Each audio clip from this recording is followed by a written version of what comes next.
जादुई राखी। गांव में करिश्मा नाम की एक छोटी सी बच्ची रहा करती थी। करिश्मा के माँ बाप का बचपन में ही देहांत हो चुका था और करिश्मा गांव के मंदिर के पास रहा करती थी। गांव के कुछ लोग उसे 2 वक्त का खाना दे दिया करते थे और मंदिर के पुजारी जी ने उसके मंदिर में रहने और सोने की व्यवस्था कर दी थी। अरे करिश्मा बेटा, आज सुबह से इतनी उदास क्यों बैठी हो? क्या बात है बेटा? कोई बात नहीं काका, रक्षाबंधन का त्योहार आ रहा है। सब लोग अपने भाई को राखी बांधेंगे, लेकिन मैं तो दुनिया में बिल्कुल अकेली हूँ।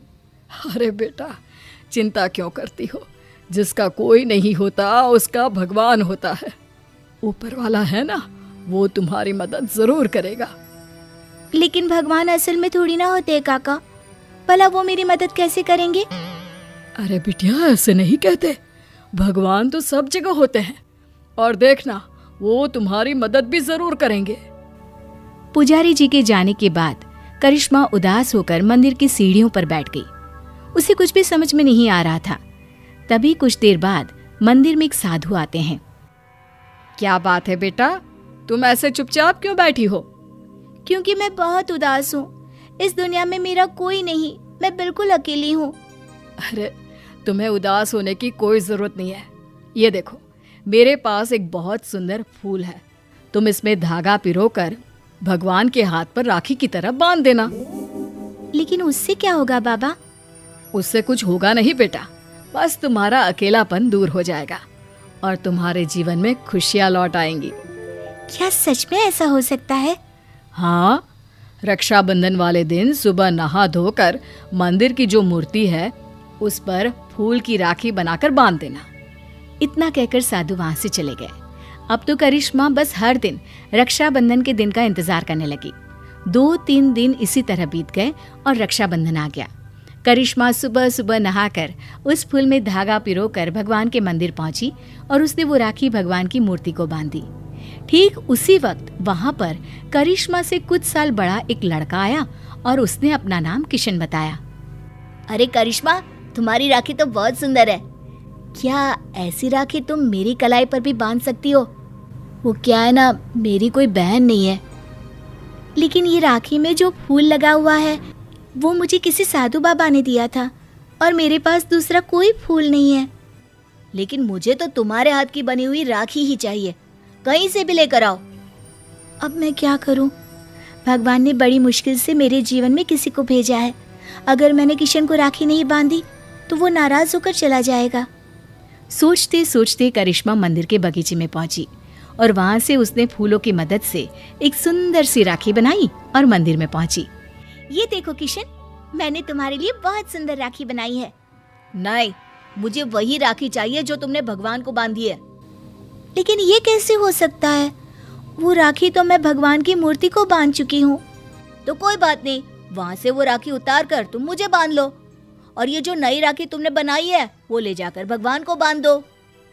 किशन के बार बार जिद करने पर करिश्मा ने ऐसा ही किया। जैसे ही करिश्मा ने किशन की कलाई पर राखी बांधी, देखो, अब तुम्हें मुझसे कोई गिफ्ट लेना होगा। जब भी कोई बहन अपने भाई की कलाई पर राखी बांधती है तो बदले में उसे कोई ना कोई तोहफा लेना ही पड़ता है। लेकिन मुझे तो कुछ नहीं चाहिए। लेकिन अब तुम्हारा भाई आ गया है ना, अब से तुम्हें किसी के आगे हाथ फैलाने की जरूरत नहीं है। चलो, मैं तुम्हारे नए घर में लेकर चलता हूँ। करिश्मा किशन के पीछे पीछे चल दी। कुछ ही दूरी पर एक बहुत सुंदर सा छोटा सा घर बना हुआ था। देखो करिश्मा, आज से ये तुम्हारा घर है। ये समझ लो कि तुम्हारे भाई ने तुम्हें रक्षाबंधन का तोहफा दिया है।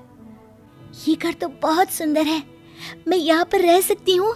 हाँ हाँ, बिल्कुल रह सकती हो।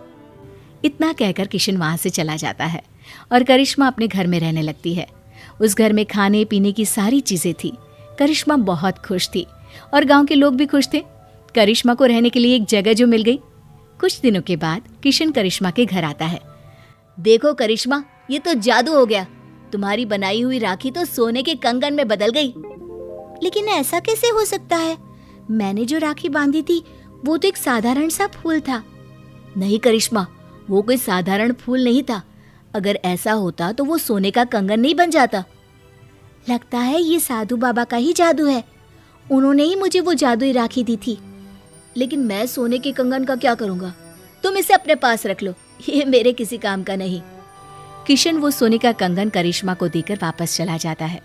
करिश्मा सोच में पड़ जाती है कि आखिर वो सोने के कंगन का क्या करे। तभी उसके दिमाग में एक तरकीब सूझती है। करिश्मा सोने की कंगन को बेचकर पैसे ले आती है और उन पैसों से उसने राखी बनाने का सामान खरीद लिया। इस तरह उसने अपनी एक राखी की दुकान खोली। अरे वाह करिश्मा, तुम्हारी राखी तो बहुत सुंदर है।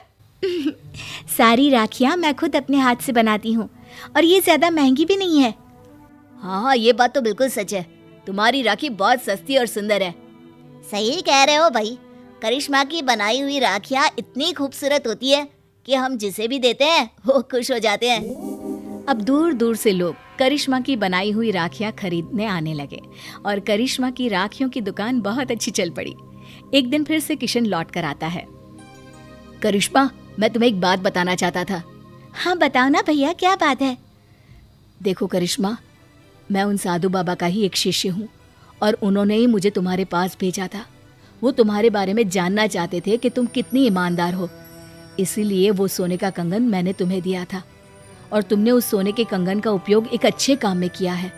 इसलिए साधु बाबा और मैं, हम दोनों ही तुमसे बहुत खुश हैं और हम दोनों का आशीर्वाद तुम्हारे साथ है। अब आने वाले जीवन में तुम्हें किसी भी प्रकार की परेशानी का सामना नहीं करना पड़ेगा। किशन भैया, तुम्हारे जैसा भाई और साधु बाबा जैसे गुरु पाकर मेरा तो जीवन ही सफल हो गया।